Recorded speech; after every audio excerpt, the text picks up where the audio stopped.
Hello guys and welcome back to SRP stories, जहाँ पे मैं आपके भेजे हुए हॉरर या फिर क्रीपी इंसिडेंट सुनाता हूँ हर हफ्ते।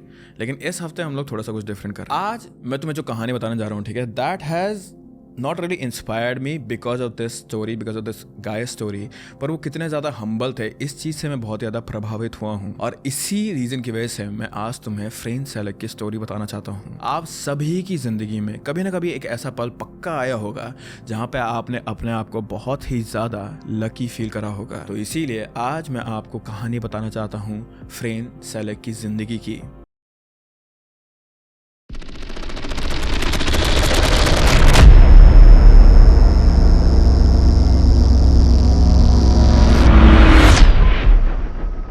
आप सभी की ज़िंदगी में कभी ना कभी एक ऐसा पल पक्का आया होगा जहाँ पे आपने अपने आप को बहुत ही ज़्यादा लकी फील करा होगा। फिर चाहे वो ड्रीम कॉलेज में एडमिशन हो, या अपने फेवरेट सेलिब्रिटी से मुलाकात, क्राउडेड बसेस में विंडो सीट मिलना हो, या फिर महंगी चीज़ों से बड़ा सा डिस्काउंट मिलना। ऐसे बहुत सारे लकी मोमेंट हम सबकी ज़िंदगी में आते हैं। लेकिन अगर मैं कहूँ कि एक इंसान इतना लकी था कि उसने मौत को कई बार चकमा दिया था, तो आपको क्या मेरी बात पे विश्वास होगा?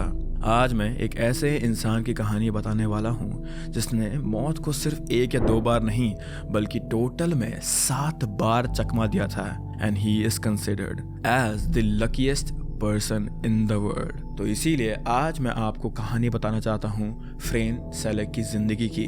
फ्रेन का जन्म 14 जून 1929 को डुब्रोनिक, क्रोएशिया के एक मिडिल क्लास फैमिली में हुआ था। उनके जन्म से ही क्रोएशिया यूगोस्लाविया का एक हिस्सा था और वहाँ के political tension and economic crisis के कारण उनको बचपन में ज़्यादा प्रिविलेजेस नहीं मिल पाए थे। पर फिर भी फ्रेन का म्यूजिकल इंस्ट्रूमेंट का पैशन देखकर उनके पेरेंट्स ने उन्हें पियानो और वायलिन सिखाने के लिए हाई स्कूल भेजा था। फ्रेन की लाइफ में सिर्फ यही एक मुश्किल नहीं थी, आगे भी उन्हें कई सारी डिफिकल्टीज आई थी। आई एम श्योर आप सभी लोग वर्ल्ड वॉर 2 के बारे में जानते होंगे। And you must have also known this thing, that how traumatizing it was. Croatia पर भी उसका इफेक्ट हुआ था एंड फ्रेन को टीनेज ईयर्स में वर्ल्ड वॉर 2 का सामना करना पड़ा था as German army attacked Yugoslavia in 1941। और तब उस सासा जो कि क्रोएशियन रेवोल्यूशनरी मूवमेंट था वो शुरू हुआ था। इस मूवमेंट का टारगेट था रोमानिया और सर्ब्स जैसे एथनिक ग्रुप्स को खत्म करना, और साथ में ज्यूस पर भी इस समय अटैक किया गया था। इन सभी चीज़ों के दौरान हजारों लोगों की हत्या कर दी गई थी, जिसकी वजह से फ्रेन के शहर पर बहुत बार मौत का साया बना रहता था। इन ट्रोमेटिक इवेंट्स का असर उनकी पर्सनैलिटी पर भी हुआ था। वो बहुत कम बात करते थे और खुद को हमेशा म्यूजिक सीखने में ही बिजी रखते थे। This must have been a way for him to cope, क्योंकि उनके आसपास की दुनिया इतनी ज़्यादा ख़राब थी कि म्यूजिक में ही उन्हें कंफर्ट मिलता होगा। लेकिन जितने ज़्यादा वो चुपचाप रहते थे उतने ही ज़्यादा वो काइंड और हम्बल इंसान भी थे। सो फ्रेन सेलिक का जो चाइल्डहुड था वो थोड़ा सा हार्ड था, एंड थोड़ा सा नहीं बहुत ज़्यादा हार्ड था। लेकिन जैसे जैसे वो बड़े होते गए उनकी लाइफ थोड़ी बेटर हुई थी उनके लिए। बड़े होने के बाद वो क्रोएशिया में एज अ म्यूजिक टीचर काम करने लगे थे और वो वहाँ पर अपने परिवार के साथ ही रहते थे। वो एक कॉमन मैन की तरह अपनी ऑर्डिनरी लाइफ, अपनी बोरिंग लाइफ जी रहे थे, लेकिन वो अपनी इस जिंदगी से बहुत ही ज़्यादा खुश थे, क्योंकि ये लाइफ उनके बचपन से, उनके टीनेज ईयर से कहीं ज़्यादा बेहतर थी। लेकिन 1962 में जब फ्रेन 33 साल के थे, तब उनके शांत जिंदगी ने एक डरावना मोड़ ले लिया था। उस साल जनवरी में फ्रेन सारायेवो से वापस अपने शहर जाने के लिए ट्रेन में चढ़े थे, पर उस ट्रेन के रेलवे ट्रैक पर पत्थर गिरे हुए थे, जिसके कारण सडनली वो ट्रेन उन स्टोन से जाकर टकराई। इट वॉज सो अनकंट्रोलेबल कि ये ट्रेन पटरी से बिल्कुल ही बाहर गिर गई थी, और वहीं पर पास में एक नदी थी जो कि बिल्कुल जमी हुई थी, और इस नदी का नाम था नेरेत्वा। और क्योंकि ये ट्रेन इतनी ज़्यादा स्पीड में थी और अनकंट्रोलेबल थी, तो ये ट्रेन सभी पैसेंजर के साथ इस बर्फ से जमी हुई नदी में जाके गिर गई। फ्रेन कुछ समझ पाते इससे पहले ही आधी ट्रेन नदी में डूब चुकी थी। लेकिन इतनी ज्यादा कठिन सिचुएशन में जिसमें किसी भी आदमी का दिमाग बंद हो जाता, उस सिचुएशन में भी फ्रेन ने हिम्मत नहीं हारी। ज्यादा देर तक ठंडे पानी में रुकने से, वो भी जमे हुए ठंडे पानी में रुकने से उनकी जान को खतरा था, लेकिन वो किसी भी तरह जिंदा रहना चाहते थे। इसीलिए बड़ी मुश्किल से अपने कंपार्टमेंट की विंडो को तोड़कर वो उस काउच से बाहर निकल गए। पर उस सिचुएशन में में भी उन्होंने सिर्फ खुद के बारे में नहीं सोचा, बल्कि एक को पैसेंजर को भी उन्होंने इस ट्रेन से जिंदा बाहर निकाला था। आईसी रिवर में गिरने की वजह से फ्रेन का हाथ टूट गया था और उनकी जिंदगी भी इस चीज की वजह से दांव पर थी। वो जख्मी हालत में भी तैरते हुए नदी के किनारे आए और खुद की जान बचाई उन्होंने। थोड़ी ही देर में पास के गांव के लोगों ने आकर सभी जख्मी पैसेंजर्स को रेस्क्यू किया था और इस हादसे में 17 लोगों की मौत हुई थी और जितने भी पैसेंजर्स बच पाए थे उनमें से आधा से ज्यादा बहुत ही ज्यादा बुरी तरीके से घायल थे और इन घायल लोगों में से एक फ्रेन भी थे। इतनी देर ठंड में रहने से उन्हें हाइपोथर्मिया से भी गुजरना पड़ा था और उनका हाथ तो जैसा आपको पता ही होगा वो टूट चुका था। कुछ दिनों बाद फिजिकली उनकी तबीयत ठीक हो गई थी, लेकिन इमोशनली इस एक्सीडेंट को भुला पाना उनके लिए इतना आसान नहीं था। उस वक्त उन्होंने पहली बार मौत को इतने करीब से देखा था, लेकिन उनके आगे आने वाले मुश्किल समय की एक छोटी सी झलक थी बस। फ्रेन को लगा कि जिंदगी में इससे बुरा और कुछ नहीं हो सकता है, बट ही वाज रॉन्ग, क्योंकि उन्हें बहुत जल्द एक बुरी खबर मिलने वाली थी। 1963 में जब वो ज़ैग्रेब में थे तब उन्हें पता चला कि उनकी मॉम की तबीयत काफ़ी ज़्यादा सीरियस है। उनकी मॉम उस वक्त रिजेका में थी, जो कि ज़ैग्रेब से थोड़ा दूर है, और उनके पास जल्दी पहुंचने का सिर्फ एक ही रास्ता था, फ्लाइट से घर वापस जाना। इसीलिए फ्रेन ने जल्द से जल्द मिलने वाली फ्लाइट की टिकट बुक करी। एयरलाइन को काफ़ी रिक्वेस्ट करने पर उन्हें ये टिकट मिली थी, इसीलिए उनकी सीट सबसे आखिर में एग्जिट डोर के पास थी। जैसा कि आज भी होता है, अगर आप एकदम लास्ट मोमेंट पे फ्लाइट की टिकट बुक कराते हैं तो आपको एक सीट ऑटो असाइन होती है, तो वही सेम चीज फ्रेन के साथ भी उस समय पे हुई थी। उनकी ये प्लेन की पूरी जर्नी सेफली पूरी होने वाली थी कि तभी लैंडिंग के कुछ देर पहले प्लेन में टेक्निकल एरर की वजह से काफी टर्बुलेंस होना शुरू हो गया था। सडनली जिस एग्जिट डोर के पास फ्रेन थे वो दरवाजा खुल गया था और प्रेशर के कारण फ्रेन के पास बैठी हुई एक फ्लाइट अटेंडेंट इस प्लेन से बाहर गिर गई थी।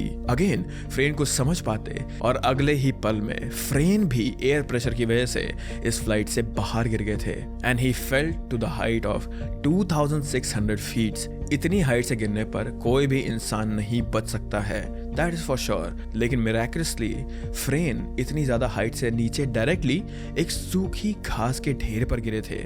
अगेन इतनी ज्यादा हाइट से गिरने पर सिर्फ एचसीओ या फिर असैसिन्स क्रीड का कोई प्रोटैगनिस्ट ही सर्वाइव कर सकता है, लेकिन this thing happened in real life and Frane की जान बच चुकी थी। You will be shocked to know कि उतनी ऊंचाई से गिरने के बावजूद भी फ्रेन को कुछ नहीं हुआ था, लिटरली कुछ नहीं, उन्हें एक खरोच भी नहीं आई थी। बट अनफॉर्चुनेटली वो प्लेन क्रैश हो गया था और उस प्लेन में जो 19 पैसेंजर्स थे उनकी ट्रैजिक वे में डेथ हो गई थी। ये उनकी पहली और आखिरी एयरप्लेन राइड थी, क्योंकि इसके बाद उन्हें उस क्रैश का इतना बड़ा सदमा पहुंचा था कि उन्होंने वापस कभी भी प्लेन से ट्रैवल नहीं किया। फ्रेन दोनों बार बस मुश्किल से मरते मरते बचे थे, लेकिन आगे आने वाले समय में उनके साथ और ज्यादा जानलेवा हादसे होने वाले थे। 1966 में वो हमेशा की तरह काम पे जाने के लिए बस में चढ़े थे, प्लेन में नहीं। पर उस वक्त व्हीकल का कंट्रोल लूज होने की वजह से बस फिसलकर पास की एक नदी में गिर गई थी। फ्रेन ने इतने लास्ट मोमेंट पर भी जीने की उम्मीद नहीं छोड़ी थी। नदी में गिरने के बाद भी वो बिना डरे बस से निकलकर बाहर आ गए थे। अनफॉर्चुनेटली इस रिवर में आइस न होने की वजह से वो जल्दी तैर सकते थे। उन्हें थोड़ी चोट लगी थी, पर जान बचने का इतना स्ट्रॉन्ग डिटर्मिनेशन था उनमें कि उन्होंने मौत को भी हरा दिया और उस ही जख्मी हालत में तैरते हुए वो नदी के किनारे आ पहुंचे थे एंड आखिरकार उन्होंने सक्सेसफुली खुद की जान बचा ली थी। बट जस्ट बिकॉज फ्रेन की जान बच गई थी, दैट डज नॉट मीन कि इस बस में एक ट्रैजिक एक्सीडेंट नहीं हुआ था। उस बस के 4 पैसेंजर की पानी में डूबने से मौत हो गई थी, लेकिन अगेन फ्रेन को बस कुछ स्क्रैचेस आए थे एंड अगेन इम्पोर्टेंटली उनकी जान दोबारा बच गई थी। एज इफ इतना कुछ काफी नहीं था फ्रेन की लाइफ में, 1970 में चौथी बार उनके साथ एक और घटना हुई थी। एक दिन जब वो कार चला रहे थे तभी उनकी गाड़ी का फ्यूल टैंक एक्सप्लोड हुआ था और उनकी गाड़ी में आग लग गई थी। आग काफी तेजी से फैलने लगी थी और ऐसी हालत में किसी भी समय पर उनकी कार ब्लास्ट हो सकती थी। फ्रेन के पास जिंदा रहने का सिर्फ एक ही तरीका था, जितना जल्दी हो सके उतना जल्दी उन्हें गाड़ी से बाहर निकलना था। बट टाइम लिमिटेड होने की वजह से गाड़ी रोक कर तमीज से बाहर निकलना भी बहुत ही ज्यादा मुश्किल था। एक एक पल उन्हें मौत के और पास लेके जा रहा था। जब और कोई रास्ता नहीं दिखा उन्हें, तब उन्होंने आखिर में चलती हुई गाड़ी का दरवाजा खोलकर बस रोड से बाहर छलांग मारना ही सही समझा। एंड इस गाड़ी से कूदने के 30 सेकंड बाद ही वो कार ब्लास्ट हो गई थी। अगेन फ्रेन की जान बच गई थी। उन्होंने उसके कुछ वक्त बाद दूसरी कार ली, पर 1973 में इस दूसरी गाड़ी का भी फ्यूल पंप सडनली खराब हो गया था, जिसकी वजह से पेट्रोल गाड़ी के अंदर फैलने लगा था। और जैसे कि हम सबको पता है, पेट्रोल इन्फ्लेमेबल होता है, जिस वजह से गाड़ी के वेंट से भी आग निकलने लगी थी। ये आग इतनी ज्यादा फैल गई थी कि फ्रेन के पूरे बाल जल गए थे। लेकिन पिछले बार की तरह इस बार भी वो इस बर्निंग कार से बाहर कूद गए थे और उन्होंने अपनी जान बचा ली थी। इस इंसिडेंट में उनके बालों को छोड़कर उन्हें कहीं भी चोट नहीं आई थी, which is very fortunate to be honest. Now at this point he thought कि इतने ज़्यादा भयानक एक्सीडेंट के बाद अब मेरी लाइफ नॉर्मल हो जाएगी, अब मेरी लाइफ वापस बोरिंग वे में चलने लग जाएगी। वो अब रेस्ट करना चाहते थे, वो बस अब अपनी ज़िंदगी जीना चाहते थे। लेकिन आगे उनके साथ और भी ज़्यादा घटनाएं होने वाली थी। 1995 में वो किसी काम के सिलसिले में ज़ाग्रेब शहर में गए हुए थे। रास्ते में चलते चलते वो एक बस से टकराए और नीचे ज़मीन पर गिर गए थे। इस टक्कर का इम्पैक्ट इतना ज़्यादा था कि सबको ये यकीन हो गया था कि उन्हें बचाना बिल्कुल नामुमकिन है। बट फ्रेन फिर भी एक और बार लक के बेस पर बच गए थे। कुल 6 बार मौत को चीट करने के बाद उनकी जिंदगी की कहानी सिर्फ यहीं खत्म नहीं हुई थी। एंड नेक्स्ट ईयर इन 1996 में वो क्रोएशिया के पहाड़ों में गाड़ी चला रहे थे। तब सामने से आने वाला एक ट्रक उनकी कार से बस टकराने ही वाला था कि तभी उन्होंने खुद को बचाने के लिए राइट टर्न लिया और उनकी गाड़ी रोड की रेलिंग से जाकर टकरा गई। वहाँ एक पेड़ की डाली को पकड़कर वो गाड़ी से बाहर निकले, पर थोड़ी देर में कार के वजन से वो रेलिंग टूट गई और उनकी गाड़ी पहाड़ से नीचे 300 फीट खाई में गिर गई, which resulted in a car explosion. But again, he was safe and luck के बेस पर फ्रेन दोबारा से बच गए थे। Now at this point he thought कि इतने ज़्यादा भयानक एक्सीडेंट के बाद अब मेरी लाइफ नॉर्मल हो जाएगी, अब मेरी लाइफ वापस बोरिंग वे में चलने लग जाएगी। वो अब रेस्ट करना चाहते थे, वो बस अब अपनी ज़िंदगी जीना चाहते थे। लेकिन आगे उनके साथ और भी ज़्यादा घटनाएं होने वाली थी। Now do you guys understand why he is called the luckiest man alive? Frane Selak एक तरीके से बस सिचुएशन में पड़ जाते थे, सिचुएशन में होते थे और वहां से वो कुछ ना कुछ करके किसी ना किसी तरीके से बाहर आ जाते थे। Now this is amazing to hear for us, लेकिन उनकी लाइफ इतनी ज़्यादा आसान नहीं थी। This must have been very hard for him in that moment. जिस सिचुएशन में वो अपने आप को बचाने की कोशिश कर रहे थे, उसमें भी उनके लिए बहुत ज़्यादा मुश्किल रहा होगा। और जब वो उस सिचुएशन से बाहर आ जाते थे, जब वो अपनी जान बचा लेते थे, तब भी उनके लिए बहुत ही ज़्यादा मुश्किल रहा होगा। लेकिन लगातार हो रहे इन क्रैश और एक्सीडेंट का असर फ्रेन की पर्सनल लाइफ पर भी हो रहा था। उनका 4 बार डिवोर्स हो चुका था और अब वो अपनी 5th वाइफ कैटरीना के साथ खुश थे।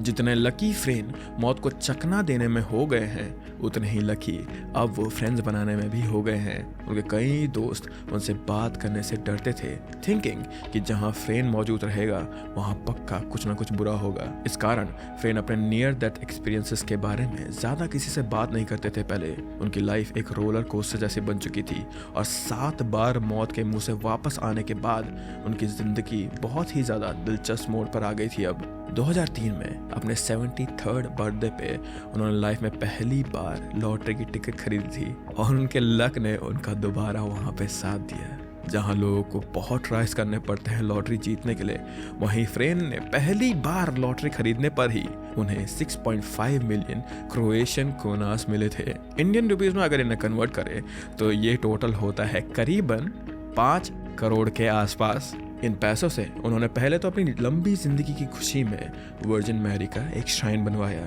फिर बचे हुए पैसे से उन्होंने शहर से दूर 2 लग्जरी घर खरीदे, अपनी हिप रिप्लेसमेंट सर्जरी कराई और बचा हुआ कैश अपने फ्रेंड्स एंड फैमिली को गिफ्ट कर दिया था उन्होंने, along with 25 cars.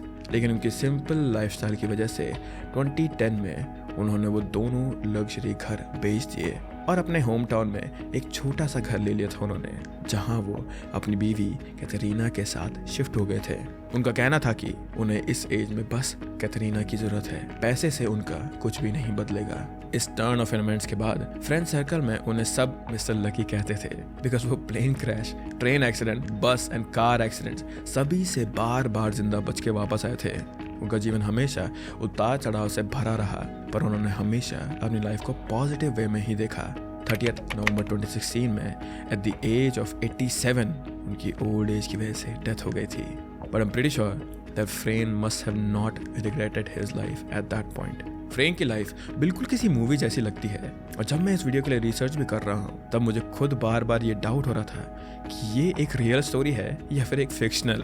But trust me, this is a real story. Frane की असाधारण जिंदगी की कहानी आज भी इंटरनेट पर हर तरफ छाई हुई है, जिससे उन्हें एक ग्लोबल सेलिब्रिटी भी माना जाता है। Also Frane does have a very cult following, जो कि हर एक चीज डिकोड करते रहते हैं कि उन्होंने आखिर अपने आप को 7 बार मौत के मुंह से बाहर कैसे निकाला। But trust me guys, sometimes it is as simple as being lucky and doing the right thing at the right moment. Frane ने ये कभी भी क्लेम नहीं करा था that he was a great strategist. Frane ने कभी भी क्लेम नहीं करा था कि उन्होंने कोई सर्वाइवल गाइड ली है। फ्रेन ने कभी भी ये क्लेम नहीं करा था कि उन्हें कोई दुनिया का इतना ज्यादा ज्ञान है कि वो हर बार मौत के मुंह से बच के बाहर आ सकते हैं। He was always lucky and he was always humble, and that is what I want you guys to remember, that Frane Selak is the luckiest man to ever live in this world.